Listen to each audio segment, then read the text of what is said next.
Olá, eu sou o professor Rodrigo, da liderança administradora de condomínios, e junto com a minha colega Juliane, da Norte Consult, viemos aqui esclarecer os principais pontos da medida provisória 927, que entrou em vigor devido à pandemia do coronavírus que o mundo e o país atualmente vivem.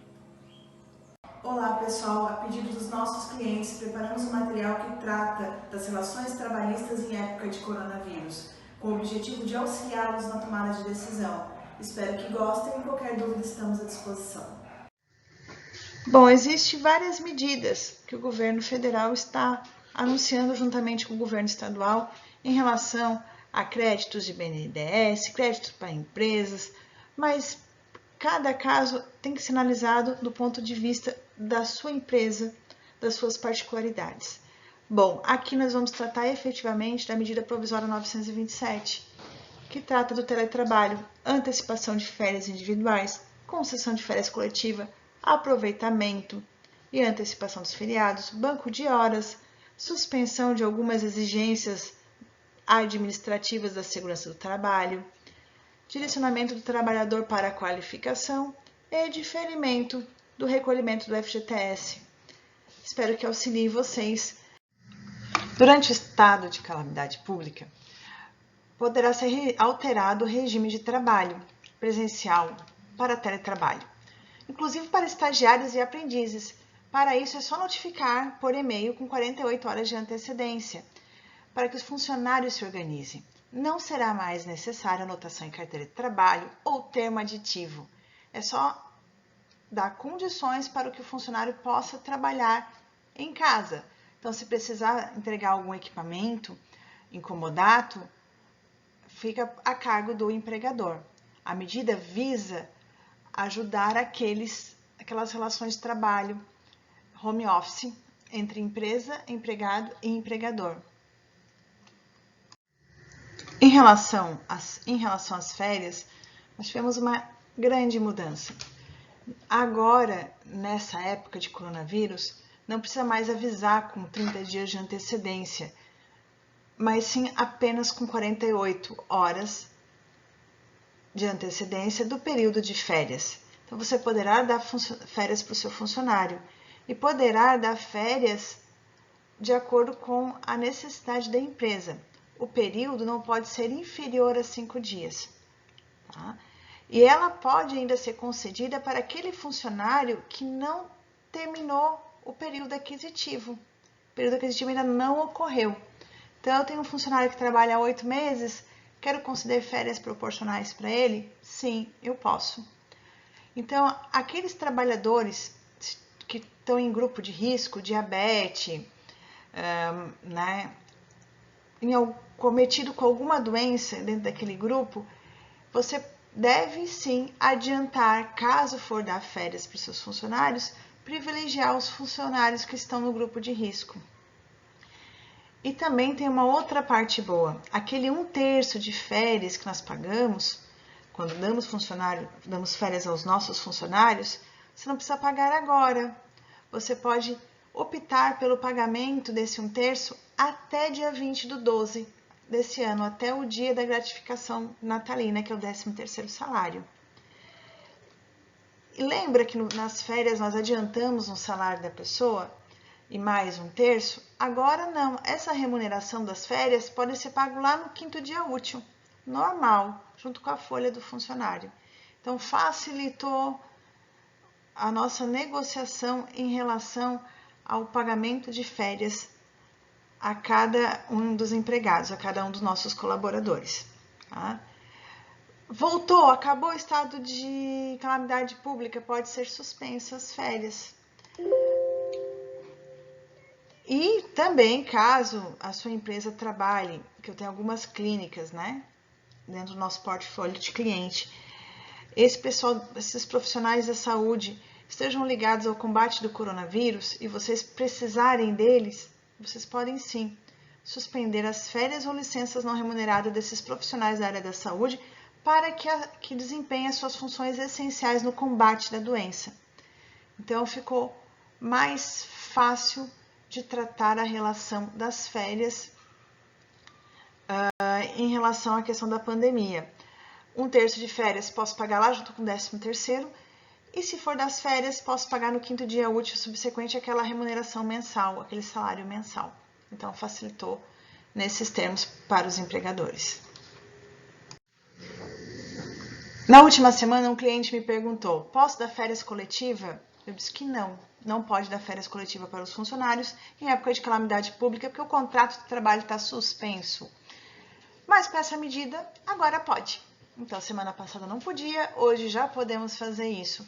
Avisando os funcionários com 48 horas no mínimo de antecedência. Nós temos até o 20/12 para pagar um terço de férias e no 5º dia útil desse mês pagamos a remuneração. Nesses termos, pode fazer. Fica dispensada qualquer comunicação prévia aos órgãos de controle, sindicato, Ministério do Trabalho. É só emitir os recibos, né, e negociar os pagamentos com os funcionários.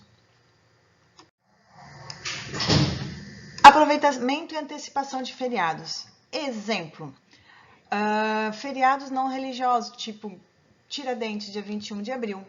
Eu posso antecipar para agora em época de coronavírus.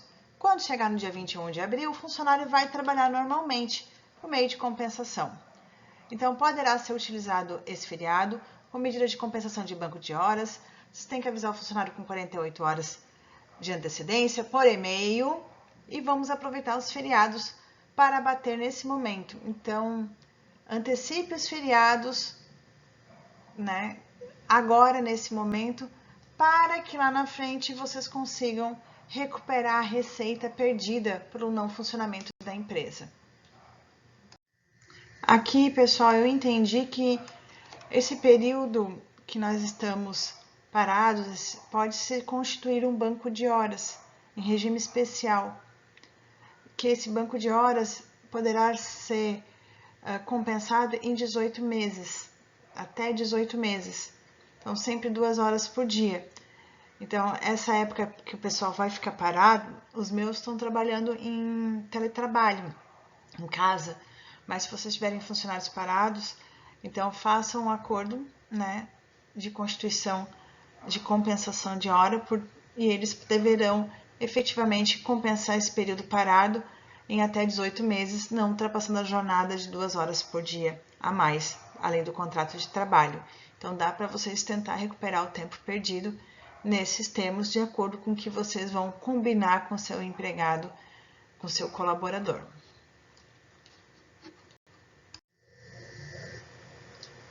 Em relação à saúde dos funcionários, existem alguns exames, os clínicos ocupacionais, admissionais e demissionais. Em caso de calamidade pública, no encerramento do contrato de trabalho, o funcionário não precisa fazer o exame demissional no momento. Ele pode fazer 60 dias depois que acabar a calamidade pública. Então, não mande ele lá para a fila fazer exame agora. Pode esperar 60 dias após acabar a calamidade pública. Contratei. Não quero mandar meu funcionário novo ir lá para o exame. O que eu faço? Ele pode começar a trabalhar. Se tiver um exame ocupacional realizado há menos de 180 dias, vocês podem usar sim esse exame, tá? E caso aquelas empresas que precisam realizar por normas regulamentadoras treinamento em relação à segurança e saúde do trabalho, eles podem ser realizados após 90 dias da data do encerramento da calamidade pública. Mas se esse treinamento for necessário para desempenhar a função do trabalhador e mantê-lo em segurança, ele pode ser realizado na modalidade de ensino à distância, com conteúdos práticos que o ensine a utilizar os equipamentos. Então, em relação à suspensão das exigências administrativas de segurança do trabalho, esses são os principais pontos que nós identificamos para auxiliá-los na tomada de decisão. Então, pessoal, o direcionamento do trabalhador para a qualificação seria a suspensão do contrato de trabalho por 4 meses, e nesse período ele faria uma qualificação profissional via web. Mas ficou muito amplo, porque o pagamento desse funcionário, quanto esse funcionário ia receber para ficar em casa, se iria receber alguma coisa ou não, ficou muito aberto em termos de negociação. Por isso ele foi revogado e estamos aguardando novas medidas em relação a essa tratativa. Então, pessoal, aqui eu respirei um pouco, porque o nosso FGTS que nós teríamos que pagar dia 7 de abril, referente à folha de pagamento do mês de março, ele foi suspenso. O de abril que paga em maio também foi suspenso e o de maio que paga em junho também foi suspenso. E esses valores suspensos poderão ser parcelados em até 6 vezes a partir do mês de julho de 2020. Mas para que isso aconteça, as obrigações acessórias mensais precisam ser mandadas em dia. Então, a contabilidade vai precisar continuar operando, enviando todas aquelas informações para o governo federal em relação à folha de pagamento, Caixa Econômica, Ministério do Trabalho, a questão dos relatórios do Simples Nacional vão ser enviados mesmo que não tenham faturamento. As obrigações acessórias continuam. E para aqueles que mantêm em dia, que fizeram as declarações até dia 20 de junho, vão poder efetivamente entrar nesse parcelamento. Aqui, quando se trata de FGTS, a obrigação acessória vinculada a ele é a CEFIP. Então, o CEFIP vai tratar do FGTS e do INSS e é enviada para a Caixa Econômica.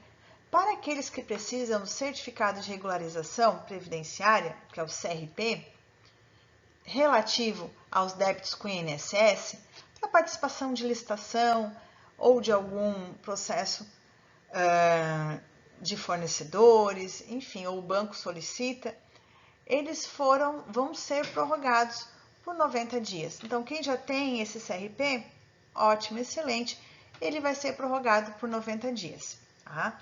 Mesmo que ele não pague aquelas obrigações de março, abril e maio, não tem problema.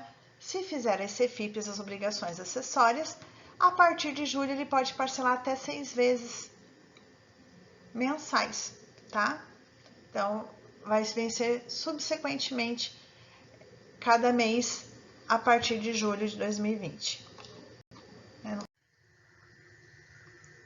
Com a questão do FGTS, nós encerramos a nossa apresentação. Lembrando que foram diversas coisas boas que visam auxiliar nós empresários na tomada de decisão.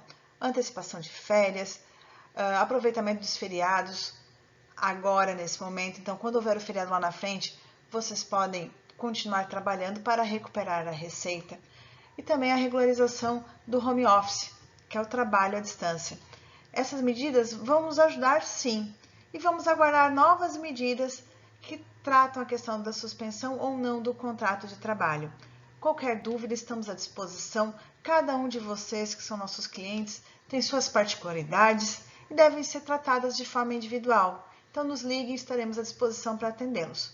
Um forte abraço.